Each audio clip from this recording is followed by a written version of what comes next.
they have to do is stall, and that people will move on to something else. They'll take an interest in something else, and this will be forgotten about.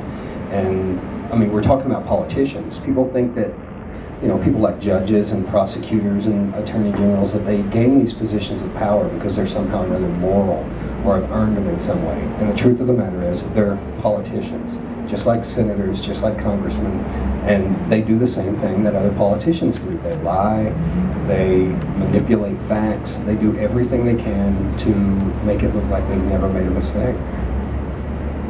Question? Greg Evans from Bloomberg News. When you're talking to the judge and the prosecutors, is there any way in your mind of giving them the benefit of the doubt that actually believe what they're saying, or are you sitting there thinking, this guy's lying to me? As a viewer, you can't help but feel. Okay. The question was whether while doing the actual interviews, whether Amy's sitting there thinking you're lying as they're talking to her, or whether she's thinking maybe they're trying to tell the truth, telling the truth. Okay, I guess it depends a little bit on which person you're talking about. I mean, with Judge Burnett, it was like, they used the line, not a soul in there, and I feel like with him, it's so dark and just, it's corrupted and ugly, and it's different.